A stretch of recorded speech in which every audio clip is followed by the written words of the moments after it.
আল্লাহ তুমি আমার গুনাহগার উম্মতকে বাঁচাও। বিশ্বনবী পাগলের মতো একবার হাউজে কাউসারে যাবেন, একবার সিরাতে যাবেন, একবার পুলসিরাতের দিকে, একবার হাউজে কাউসারের দিকে পাগলের মতো দৌড়াতে থাকবেন, তার কোনো গুনাহগার উম্মত যাতে জাহান্নামে ঢুকে না যায়। সেদিন কেউ সুপারিশ করতে পারবে না বিশ্বনবী ছাড়া। কিয়ামতের ময়দানে ওই বিভীষিকাময় সময়ে মুসিবতের কালে মানুষগুলো পাগল হয়ে বিশ্বনবীকে খুঁজতে আরম্ভ করবে। সবাই মিলে বিশ্বনবীর কাছে যেয়ে বলবে, ইয়া রাহমাতাল লিল আলামিন, ইয়া খাতামান নবীন, রাহমাতাল লিল আলামিন। দেখেন আমাদের কি অবস্থা, কি কঠিন বিপদে আমরা আছি, দাঁড়াতে পারি না, সূর্যের আলোতে ঘেমে হয়রান। আজকে কেউ সুপারিশ করতে পারবে না। সব নবীরা অপারগতা স্বীকার করেছে, তারা বলেছে আপনি ছাড়া কেউ নাকি আল্লাহর সামনে দাঁড়াতে পারবেন না, আপনি একটু সুপারিশ করেন। বিশ্বনবী বলবেন, আসো আসো, আজকের দিনে আমি ছাড়া আল্লাহর সামনে কেউ দাঁড়াতে পারবে না। বিশ্বনবী মাকামে মাহমুদে যে আল্লাহু আকবার বলে সিজদায় লুটিয়ে পড়বেন। আল্লাহ রাব্বুল আলামিন বিশ্বনবীকে এমন কিছু চমৎকার শব্দ শিখাবেন, ওই শব্দগুলো দিয়ে আল্লাহর প্রশংসা করে বিশ্বনবী কাঁদতে আরম্ভ করবেন। বিশ্বনবী এমন ভাবে অজর দ্বারায় সিজদায় লুটিয়ে পড়ে কাঁদবেন, রব্বুল আলামিনের রহমতের দরিয়ায় জোশ লেগে যাবে। রব্বুল আলামিন এই দৃশ্য থেকে সহ্য করতে পারবেন না। রব্বুল আলামিন বলবেন, ইয়া মুহাম্মদ ইরফা রাসাক, ও নবী আপনি মাথা তোলেন,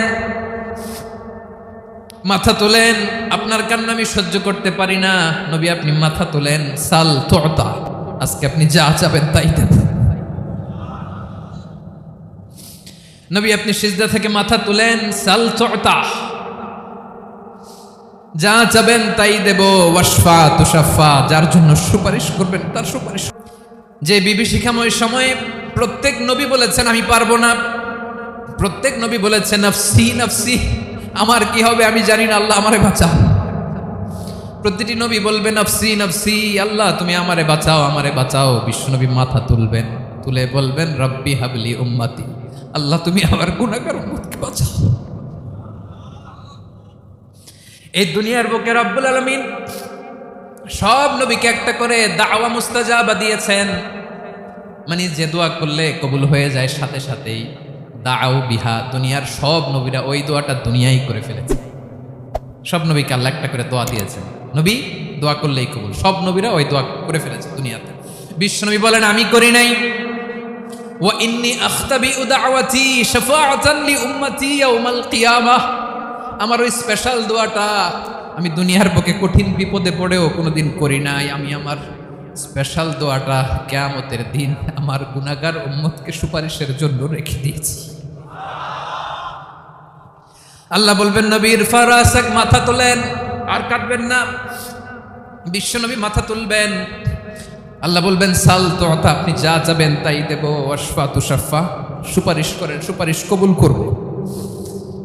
বিশ্বনবী বলবেন আল্লাহ ওই স্পেশাল দোয়াটা দুনিয়াতে করি নাই, আজকে আমি তোমার দরবারে দাঁড়িয়ে কিয়ামতের দিন ওই দোয়াটা করছি। আল্লাহ আমার যে উম্মতের হৃদয়ে যাররা পরিমাণ ঈমান আছে, আমার একটা উম্মতকেও তুমি জাহান্নামে ঢুকাতে পারবা না। বিশ্বনবী পাগলের মতো একবার হাউজে কাউসারে যাবেন, একবার সিরাতে যাবেন, একবার পুলসিরাতের দিকে, একবার হাউজে কাউসারের দিকে পাগলের মতো দৌড়াতে থাকবেন, তার কোনো গুনাহগার উম্মত যাতে জাহান্নামে ঢুকে না যায়। সেদিন কেউ সুপারিশ করতে পারবে না বিশ্বনবী ছাড়া।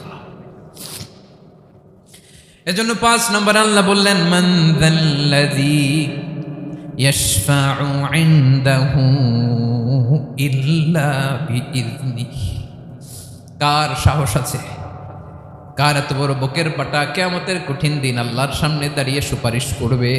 কারো ক্ষমতা নেই, কারো ক্ষমতা নাই। বিশ্বনবী সেদিন সিজদায় পড়ে উম্মতের জন্য কাঁদবেন, সবাই কাঁদবে নফসি নফসি, আল্লাহ আমারে বাঁচাও, আল্লাহ আমারে বাঁচাও। বিশ্বনবী বলবেন উম্মতি উম্মতি, বিশ্বনবী আমার জন্য কাঁদবেন, আপনার জন্য কাঁদবেন, আমাদের জন্য সেদিন কেঁদে কেঁদে জাহান্নামের দরজায় দাঁড়িয়ে আমাদেরকে টেনে টেনে জান্নাতে ঢুকাবেন। এজন্য এই বিশ্বনবীর ভালোবাসা যেন আমাদের হৃদয়ে ভরপুর থাকে। আমার ভাইয়েরা, প্রতি শুক্রবার বিশ্বনবীর উপরে বেশি বেশি যেন আমরা দুরূদ পড়ি। আমরা যখন বিশ্বনবীর সালাম দেই, দুরূদ পড়ি, একদল স্পেশাল ফেরেশতা আছে যারা বিশ্বনবীর দুধটা নিয়ে সরাসরি বিশ্বনবীর রওজায় যায়, যে বলে অমুকের বেটা অমুক আপনারে সালাম দিয়েছে। বিশ্বনবী নিজ কবরের থেকে নিজেই সালামের উত্তর দেয়। বিশ্বনবীর ভালোবাসা যেন আমাদের হৃদয়ে থাকে, বিশ্বনবীর সুন্নাহ দিয়ে যেন আমাদের জীবনটাকে সাজাই, পারা যাবে ইনশাআল্লাহ। বিশ্বনবীর ভালোবাসা ছাড়া কেউ জান্নাতে ঢুকতে পারবে। বিশ্বনবীর পক্ষে আমরা বলবো, বিশ্বনবীর পক্ষে আমরা লিখব, বিশ্বনবীর জন্য আমরা আমাদের কলিজার রক্ত বিলিয়ে দিব, ঠিক কিনা বলেন? সেদিন বিশ্বনবী ছাড়া কেউ সুপারিশ করতে পারবে না। 5 নম্বর আল্লাহ বললেন, মান যাল্লাযী ইয়াশফাউ ইনদাহু ইল্লা বিইذনি, কে আছে সুপারিশ করবে আল্লাহর সামনে আর আপনি আপনার বাবার দরবারে যে সেজদা দেন? হ্যাঁ, ইব্রাহিম আলাইহিস সালাম থারথার করে কাঁপবে আর বলবে নাফসি নাফসি, আল্লাহ আমারে বাঁচাও। মুসা আলাইহিস সালাম থারথার করে কাঁপবে, আল্লাহ নাফসি নাফসি, আমারে বাঁচাও। আর আপনি পীরের দরবারে যে সেজদা দেন?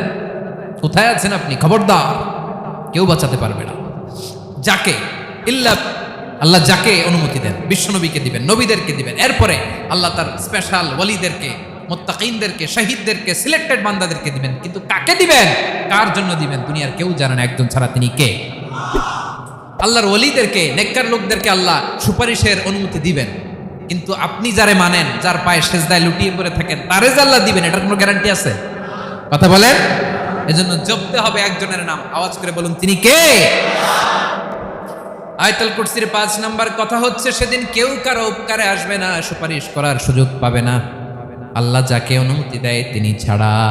আল্লাহ যদি কাউকে দয়া করে অনুমতি দেয় তাহলে করতে পারবে, তাহলে পারবে। সেই কিয়ামতের দিনটা বড্ড ভয়ঙ্কর, কেউ সুপারিশ করার সাহস পাবে না। আরে আমার অবস্থা কি আমি জানি না, আমি আবার কারোর জন্য সুপারিশ করব? কথা বুঝেন নাই? আমার কি হবে আমি জানি, তা আমি আরেকজনের নিয়ে টেনশন করার সুযোগ কোথায়? ইয়া নাফসি ইয়া নাফসি, আল্লাহ আমারে বাঁচাও, আমারে বাঁচাও, আমারে বাঁচাও। কাঁদতে কাঁদতে মানুষ হয়রান হয়ে যাবে, এ নাকি আবার আরেকজনের বাঁচাবে।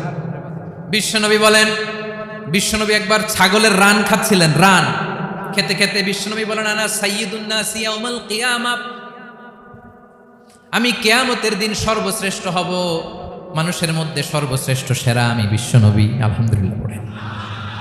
বিশ্বনবী বলেন, সেদিনটা বড্ড ভয়ঙ্কর, সেদিন কেউ কারো কোনো উপকারে আসবে না, বন্ধু বন্ধুর কাজে আসবে না, স্ত্রী স্বামীর উপকারে আসবে না, স্বামী স্ত্রীর উপকারে আসবে না, পীর সাহেব মুরিদরে বাঁচাতে পারবে না, মুরিদ পীর সাহেবরে বাঁচাতে পারবে না, নেতা কর্মীর পরিচয় দিবে না, কর্মী নেতার পরিচয় দিবে না, ভাই বোনকে চিনবে না, বোন ভাইকে চিনবে না, বাবা তার সন্তানকে চিনবে না, মেয়েকে দেখে মা দৌড়ে দৌড়ে পালাবে।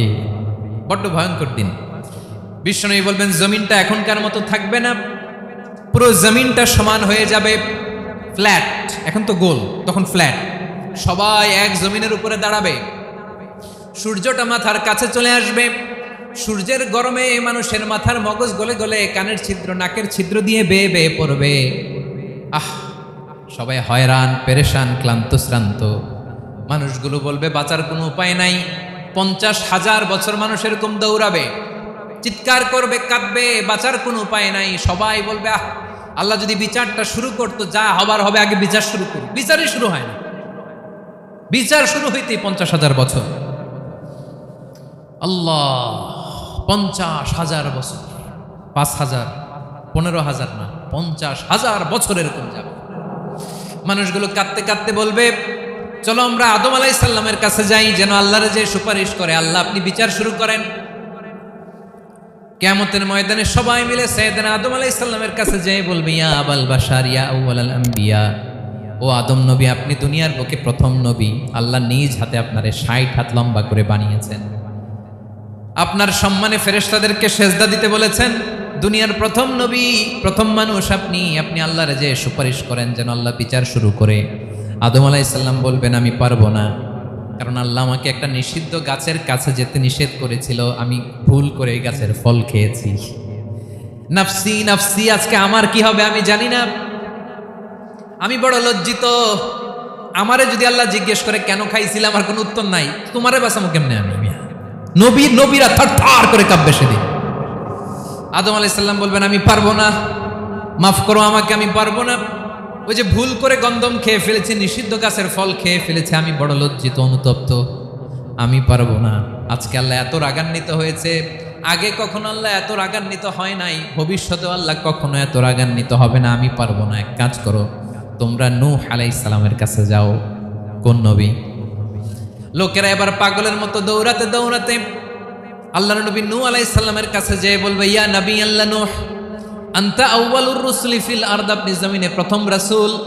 আদম আলাইহিস সালাম নবী ছিলেন, রাসূল ছিলেন না।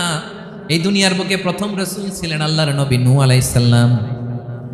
সবাই বলবে, ও নবী আল্লাহ নূহ, রাসূল আল্লাহ নূহ, আল্লাহ আপনাকে আবদান শাকুরা, শুকরগুজার বান্দা বলে কোরআনে বলেছে। কোরআনে নূহ আলাইহিস সালামের নামেও সূরা আছে না নাই?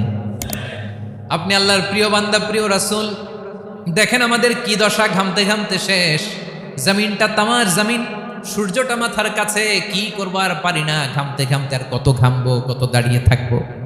আল্লাহরে যে বলেন বিচার যেন শুরু করে। নূহ আলাইহিস সালাম বলবেন, আমিও পারবো না, আমিও পারবো না। আমি আমার ছেলের জন্য এক কথা বলে ভুল করে ফেলছি। যখন মহাপ্লাবন হবে আমি বললাম, আল্লাহ আমার কলিজার টুকরা সন্তান রে বাঁচান। আল্লাহ বললেন, ও নূহ, সে তোমার সন্তান না, কারণ সে ঈমান আনে নাই, সে পাহাড়ের উপর দাঁড়িয়েছে, দেখি কেমনে সে বাঁচে। ওই যে আমি একটা না বুঝে আবদার করেছি, আল্লাহ আমার উপর রেগে গিয়েছিলেন। আজকে আল্লাহ ওই ব্যাপারে যদি আমারে প্রশ্ন করে, আমার কোনো জবাব নাই, আমি পারবো না, মাফ করো। তোমরা সবাই মিলে আল্লাহর খালিল ইব্রাহিম আলাইহিস সালামের কাছে যাও। লোকগুলো পাগলের মতো খুঁজতে আরম্ভ করবে, অযুত লক্ষ নিযুত কোটি মানুষের ভিড়ে আল্লাহর খালিল ইব্রাহিমকে যেয়ে বলবে, ইয়া খালিলুল্লাহ, ও আল্লাহর খালিল, আল্লাহ আপনাকে বড্ড ভালোবেসেছেন, আপনি কাবা বানিয়েছেন, আল্লাহ আপনাকে বড্ড পছন্দ করেন। দেখেন আমাদের কি অবস্থা। আপনি যে আল্লাহর কাছে সুপারিশ করেন যেন আল্লাহ আজকে বিচার শুরু করে।